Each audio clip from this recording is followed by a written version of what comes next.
Hello, FBC Salinas. This is Pastor John coming to you with another edition of the Midweek Refresher video, where I desire to do two things. Number one, provide you information. Number two, provide you inspiration for you in the middle of your week. Certainly hope your week is going well, and if not, may this Midweek Refresher video be a reminder that our God is with us, that He is carrying us through whatever is going on in our lives, and that He will not let us down.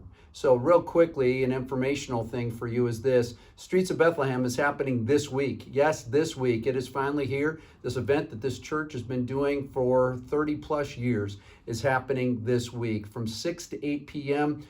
Thursday, Friday, Saturday, and Sunday night. We look forward to how God is going to use this event in major ways.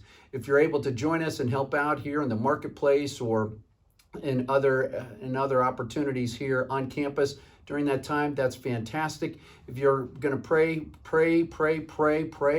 for us, that would be great.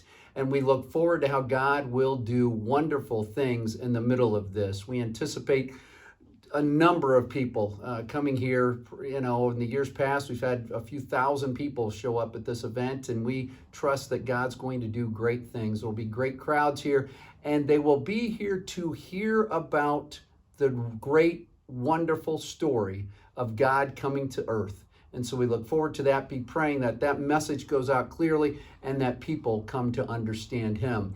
That's it for the informational portion. The inspirational portion pertains to that phrase I said, a great crowd.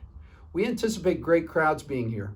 And there's this event that happens in the Gospels in Jesus' life where a large crowd is following Him. And I'm going to pick it up as we hear what happens in the midst of this big crowd. Found in Mark chapter 5, starting at verse 24, it says this: a large crowd followed and pressed around Him, and a woman was there who had been subject to bleeding for 12 years. She had suffered a great deal under the care of many doctors and had spent all she had, yet instead of getting better, she grew worse. When she heard about Jesus, she came up behind Him in the crowd and touched His cloak, because she thought, if I just touch His clothes, I will be healed. Immediately her bleeding stopped, and she felt in her body that she was freed from her suffering. She simply wanted to touch His clothes.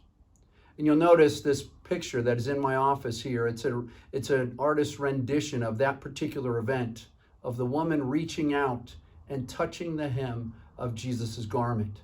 You'll see in this picture, this painting, that there's a crowd around there, and you can see if you really zoom in on it, you can see how complicated this had to have been and how difficult it had to have been. Yet she believed that in the midst of this crowd that she could be healed because of Jesus Christ.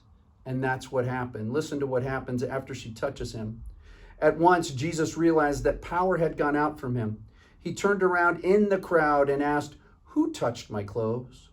"You see the people crowding against you," His disciples answered, "and yet you can ask, 'Who touched me?'" But Jesus kept looking around to see who had done it. Then the woman, knowing what had happened to her, came and fell at His feet, and trembling with fear, told Him the whole truth. He said to her, "Daughter, your faith has healed you. Go in peace and be freed from your suffering." As crowds come this week for Streets of Bethlehem, it is our prayer that they are touched by Jesus Christ in such a way that they are healed and freed to be the people that they desire Him to be. May we be sensitive to those that are coming here to experience Streets of Bethlehem, and may we be sensitive to those in our lives right now who are going through difficult times. May we reach out to them with the love of Christ, with the grace of Christ, and present to them a clear picture of Christ, who, when they are touched by Him, are healed. May we continue to grow in that understanding this week. I love you. I'm praying for you. And I trust that this Jesus Christ will touch your life in amazing ways this week. God bless you. Have a great rest of the day. We'll talk to you later. Bye-bye.